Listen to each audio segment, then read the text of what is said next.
রাসূল সাল্লাল্লাহু আলাইহি ওয়াসাল্লাম বলেছেন, রমজানের প্রতিটি রাতে অসংখ্য লোককে জাহান্নাম থেকে নাজাত দেন। রমজান সেরা দিন আসছে। হে আল্লাহ, আমাদের সবাইকে রমজানে রোজা রাখার তৌফিক দিন। রমজান আল্লাহর অশেষ নিয়ামতের মধ্যে অন্যতম নিয়ামত। আল্লাহর অনুগ্রহে আরেকটি রমজান আমাদের দোরগোড়ায় এসে হাজির। আলহামদুলিল্লাহ। ইফতার রাসূলুল্লাহ সাল্লাল্লাহু আলাইহি ওয়াসাল্লাম বলেছেন, যতদিন পর্যন্ত মানুষ তাড়াতাড়ি ইফতার করবে ততদিন তারা কল্যাণের মধ্যে থাকবে। কেউ যদি রোজাদারকে গালি দেয় কিংবা তার সাথে ঝগড়া করতে উদ্যত হয়, তবে সে যেন বলে, আমি রোজাদার।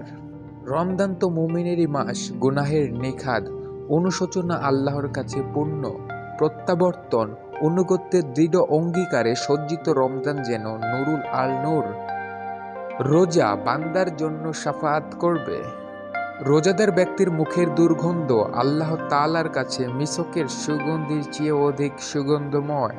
রমজান নিজের জীবনকে গুছিয়ে নেওয়ার আরেকটি সুযোগ। রমজান আপনার কাছে এসেছে সময়ের সেরা মাস হিসেবে। লাইলাতুল কদরে আল্লাহর ইবাদত 1 সেকেন্ডে 23 ঘন্টা ইবাদতের চেয়ে উত্তম, 1 মিনিটে 58 দিন ইবাদতের চেয়ে উত্তম, 1 ঘন্টা 9.8 বছর ইবাদতের চেয়ে উত্তম, 1 রাত 83 বছর ইবাদতের চেয়েও উত্তম। প্রতিটা সেকেন্ডে কাজে লাগান। ইস্তেগফার পড়ুন, জিকর আজকার করুন, নফল নামাজ পড়ুন, কোরআন পড়ুন, দোয়া করুন বেশি করে, জামাতে নামাজ আদায় করুন, বিশেষ করে ফজর ও এশার নামাজ। পিরিয়ডে থাকা নারীরা জায়নামাজে বসে দোয়া পড়তে পারেন। আল্লাহকে স্মরণ করবেন এবং বেশি বেশি দোয়া করবেন। আল্লাহ তাআলা বলেন, হে মুমিনগণ, তোমাদের জন্য সিয়াম ফরজ করা হলো যেমন করা হয়েছিল তোমাদের পূর্ববর্তীদের উপর, যেন তোমরা মুত্তাকি হও। জান্নাতে রায়্যান নামক একটি দরজা আছে। এ দরজা দিয়ে কিয়ামতের দিন সিয়াম পালনকারীর প্রবেশ করবে। তাদের প্রবেশের উপর দরজা বন্ধ করে দেওয়া হবে, যাতে এই দরজা দিয়ে আর কেউ প্রবেশ না করে।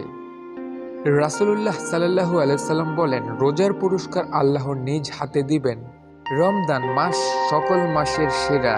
তাই মহান আল্লাহর কাছে ফরিয়াদ এই যে, তিনি যেন রমজানে বারকাত দান করেন এবং আমাদের আমলসমূহ কবুল করে নেন। রাসূল সাল্লাল্লাহু আলাইহি ওয়াসাল্লাম বলেছেন, মুমিনের জন্য সেহরির উত্তম খাবার হলো খেজুর। রমজান তাড়াতাড়ি এসো, আমরা অপেক্ষায় আছি ইনশাআল্লাহ। রমজান সেরা দিন আসছে, আলহামদুলিল্লাহ। এসে গেল কোরআনের মাস, কাজে লাগান। রাসূল সাল্লাল্লাহু আলাইহি সাল্লাম বলেছেন, তোমরা সময়কে গালাজ করো না, কারণ আল্লাহ সময়ের পরিবর্তনকারী।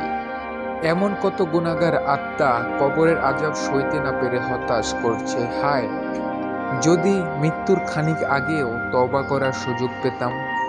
রোজা ঢালস্বরূপ জাহান্নামের আগুন হতে রক্ষা কবচ। নিজেকে আপনি যেরকম পরিবর্তন করবেন, দিন শেষে আপনার জীবন সেরকম আকৃতি পাবে। 30টি রোজা, 30টি সেহরি, 30টি ইফতার, 30টি তারাবি। হে আল্লাহ, সকল মুসলিমদের করার তৌফিক দান করেন, আমিন। রমজান মানে আল্লাহর নৈকট্য ও তাকওয়া অর্জনের উত্তম সুযোগ। প্রিয়, রহমত, মাগফিরাত, নাজাতের সুযোগ হাতছাড়া করবেন না। সাহরি নবী করিম সাল্লাল্লাহু আলাইহি সাল্লাম বলেন, তোমরা সাহরি খাও, কারণ সাহরিতে আছে কল্যাণ।